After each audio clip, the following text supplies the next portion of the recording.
در فرودگاه‌ها و گذرگاه‌های زمینی روسیه در یک هفته اخیر به گروهی از شهروندان تاجیکستان که همزمان شهروندی روسیه را دارند اجازه بیرون شدن از این کشور نمی‌دهند. این گروه نفرانی هستند که می‌خواستند با شناسنامه خارجی تاجیکستان روسیه را ترک کنند و در گذرگاه‌ها شناسنامه روسی خود را نشان ندادند. مقامات روسیه میگویند تصمیم منع بیرون شدن افرادی که شناسنامه روسی دارند بر پایه قانون گرفته شده است که روای افرادی دارای دو شهروندی را تنظیم میکند. همکارم میرزانبی خالقزاد با افرادی که مشکل دارند صحبت کرد و جزئیات بیشتری در دست دارد. میرزانبی، این مشکل تنها با آنهای دخل دارد که هم شهروند تاجیکستان و هم روسیه را دارند و یا دیگران هم با چنین مشکل روبرو شدند؟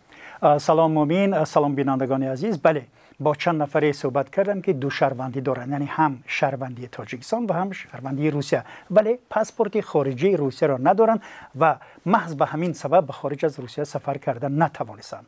آنها و هم حامیان حقوق مهاجران میگویند مقامات روسیه باید پیشکی در این باره خبر میدادند، ولی مقامات روسیه به آنها گفتند که قانون قبول و اعلان شده، از بازگشت به وطن جلوگیری و جریمه کرده شدند.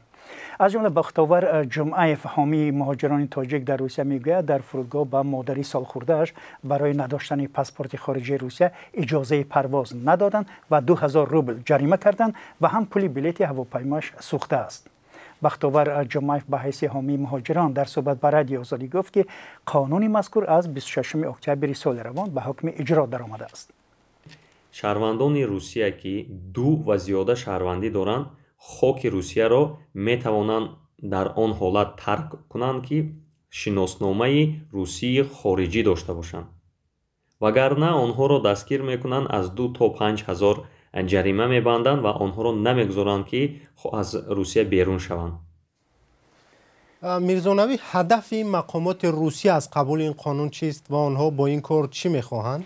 قبل از آن که به این سال پاسخ دهم، حالا یک خبر دیگری که دسترسی ما شد و در سامانه نصیحت شبریم هم به نشر رسیده است میخوام یادداشت شوم. یعنی از شهروندانی که حق بیرون رفتن از مرز روسیه را ندارند باید شناسنامه های خود را به مقامات سپارند و این قرار 11 دکتبر همین سال اعتبار پیدا میکند.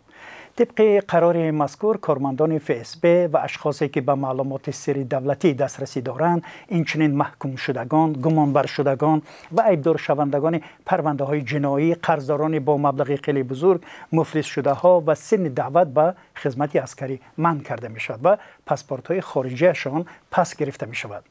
و اکنون سوالی که شما دادید در صحبت با ما، حامیان مهاجران میگویند تا زمان دریافت شناسنامه خارجی روسیه، شهروندانی که دو شهروندی دارند میتوانند به قزاقستان و یا به قرقیزستان که این دو کشور عضو سازمان یوروزیس هستند پرواز کنند و از آنجا با پاسپورت های تاجیکستان هم راهشان را میتوانند ادامه دهند. برخی از همصحبتان ما میگویند که یکی از سبب‌های دیگری جاری کردن چنین شرایط به خاطر جلوگیری جوانان دو شهروندی که از رفتن به جنگ اوکراین فرار میکنند میباشد. در 6 ماه اول سال روان تقریباً 87,000 تاجیکستانی شهروندی روسیه گرفته است که در مقایسه با همین دوره سال گذشته حدود 13,000 نفر بیشتر می باشد. به حساب میانه هر روز قریب 500 تاجیکستانی تبعی روسیه را میپذیرند و شمارشون میان شهروندان نوی همین کشور بیش از 42% را تشکیل میدهد. تاجیکستان یگانه کشور آسیای مرکزی است که با روسیه سازشنامه دو شهروندی دارد. تشکر میرزانبی.